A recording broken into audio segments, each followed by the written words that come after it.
Karisa Maxwell, the Sporting News here with Virgil Ortiz Jr., who fights Eimantas Stanionis on July 8th on DAZN. Virgil, it's so good to see you. How are you feeling heading into fight week? I feel good. Thank you. And you've had a rough couple of years. It's no secret. You had COVID 3 times, which meant you had to postpone your last fight twice or 3 times twice, right? Hold on. I can't even keep track. And then you had to postpone this fight. So you've just been out of the ring for almost a year now at this point. At 25, it's kind of crazy. So how excited, number one, are you to get back into the ring? But, also, just how excited are you to finally be healthy enough to continue to fight? I'm very excited to be back in the ring. This is what I do. This is what I do best. This is the only thing I know how to do. It's when I'm not boxing, I feel like I don't have any meaning. I'm not doing anything with my life. So,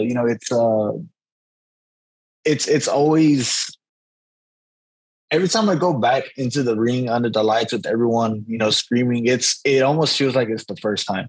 So I'm definitely looking forward to that again. And yeah, I'm very excited about feeling healthy again. It's crazy, like what I wasn't able to do back then, just like going up stairs or running a mile without getting tired. I feel good doing that stuff now. So I'm very excited about my comeback.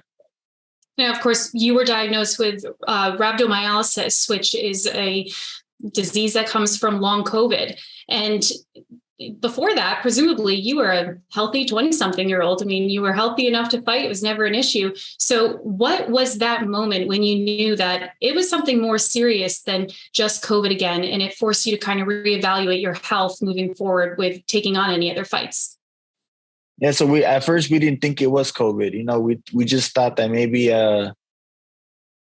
I was training a little hard too long, because we were training for the McKinson fight.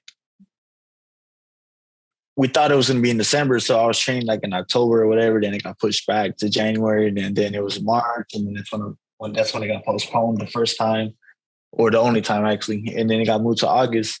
But we went to see a doctor in Fresno, Dr. Juan Bautista, and he diagnosed me. He said he brought up something about COVID, and he sees this stuff all the time with long COVID people, and I'm like, dude, that's what I thought it was. I had a hunch that it was COVID. I was having some long-term like side effects or whatever, but I'm not a doctor, so I can't say that for sure. And he said, that's exactly what I think it is. And that's what it turned out to be. So, we got on a regimen plan of recovery, like every day. And I feel good. This is the best I felt in a very long time. That's great to hear. And I don't need to tell you this. You know that rhabdomyolysis, it can be fatal. It's an extremely dangerous disease that a lot of people don't know they have, to your point, until they do get that proper diagnosis. So while you were going through that treatment, was there ever a moment where you had to consider, maybe I should hang up the gloves? Will I ever bounce back from this? Because your dad did come out and say that he didn't want you to take on those fights that you did, even when you had COVID, because he could see that you were struggling a little bit. So was there ever a moment where you doubted your career could continue, or were you just very hopeful and positive the entire time that you would get through it? I had those thoughts, cross my mind, just because you got to think of every possible scenario. But, I did my best to stay positive. I just looked at it as another obstacle in my career. And we're going to find a way around it, over it, under it, or through it. And you've obviously since been cleared to take on this fight on July 8th, but have you had to do anything different in your training, preparing, not only, coming off of putting your body through a hell of a time, let's be honest, with that treatment cycle that you're on, but also this nonstop stop and go, will they fight, won't they fight postponement? Has your training regimen had to change heading into this match? Yeah, so right after my fight got postponed, I went to Fresno and talked to Dr. Bautista. And I was at his clinic, and we were doing hyperbaric oxygen therapy. I was doing IVs, PMF mat, which is like an electrical mat. And we were doing cryotherapy. So we took a lot of that stuff, not all of it, to my camp house. out there in close to Venice, Marina Del Rey, and I was hitting that every day, twice a day sometimes. And I mean that was the biggest difference right there. Just implementing recovery every day.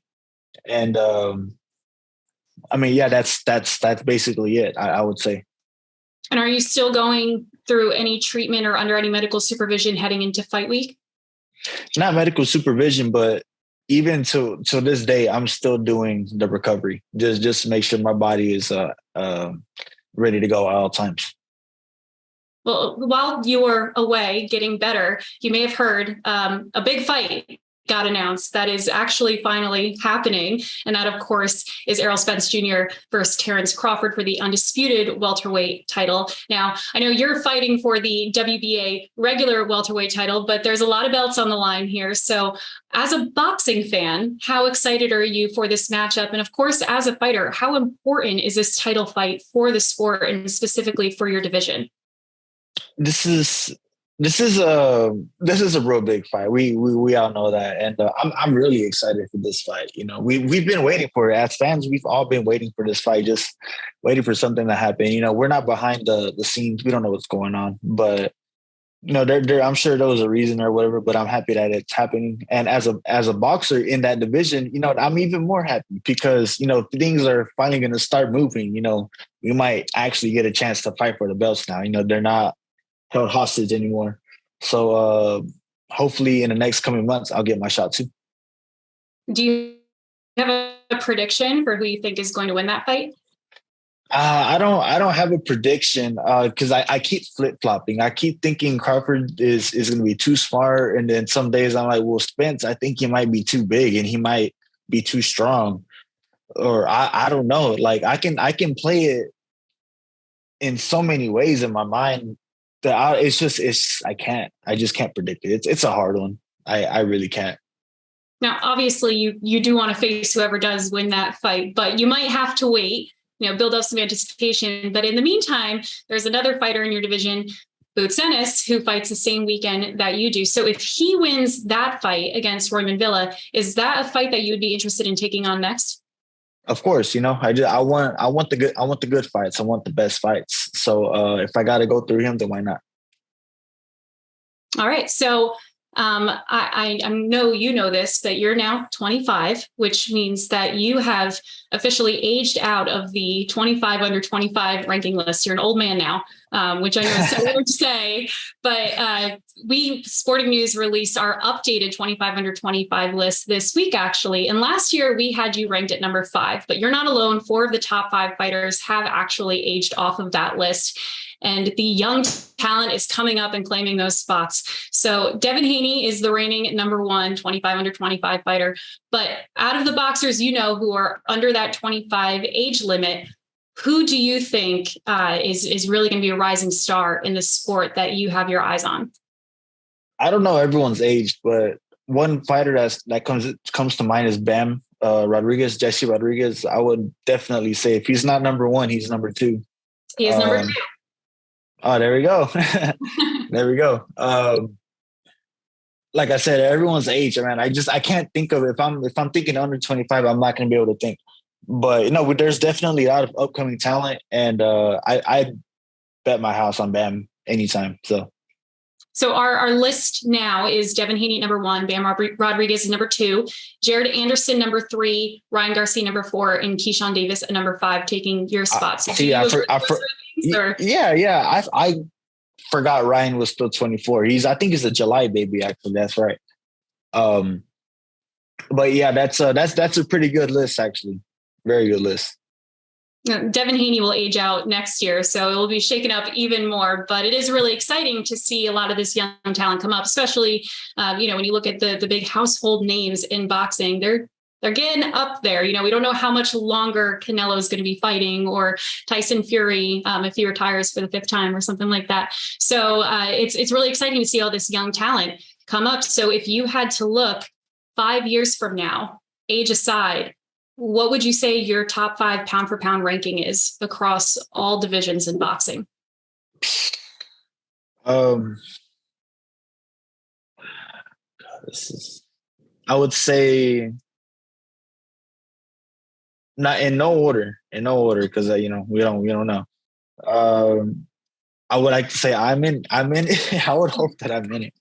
I would say Benavidez, Gervonta Davis, Shakur. Five ain't. That's not. I need more. I need more places.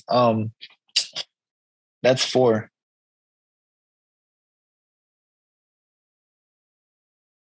I don't know. I'm trying to, and bam. I mean, you see, there's just so many. There's so many fighters and there's so many divisions. I can't. But I would say those are my five right there. So speaking of bam, and you said if he's not number one, he's number two.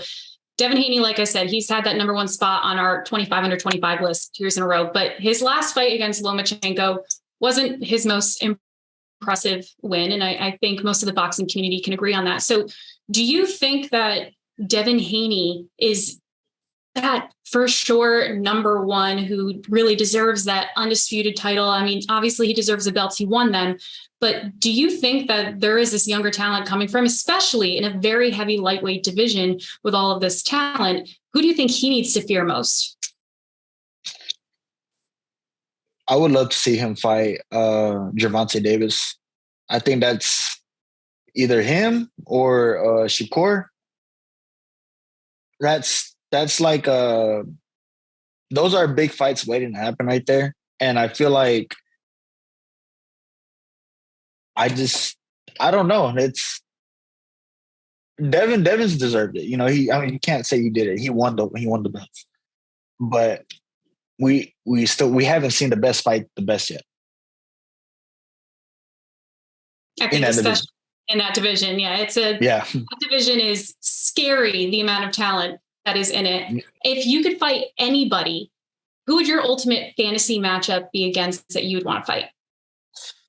If I could fight anybody, I would. This is a hard question.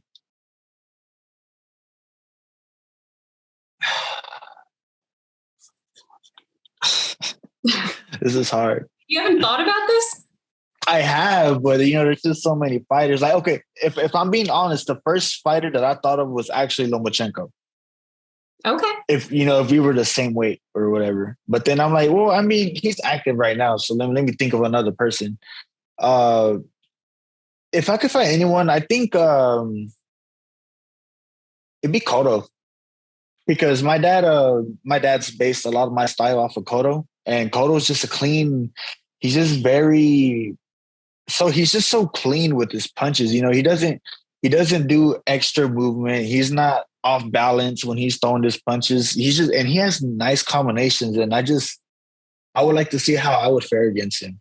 Like, no disrespect, obviously I respect him a lot. But that's really why I would want to fight him, because I respect his, the way he fights so much. I think a lot of fans would like to see that fight. But in the meantime, we will have to, settle for you fighting Eimantas Stanionis on July 8th in San Antonio, streaming live on DAZN for the WBA regular welterweight belt.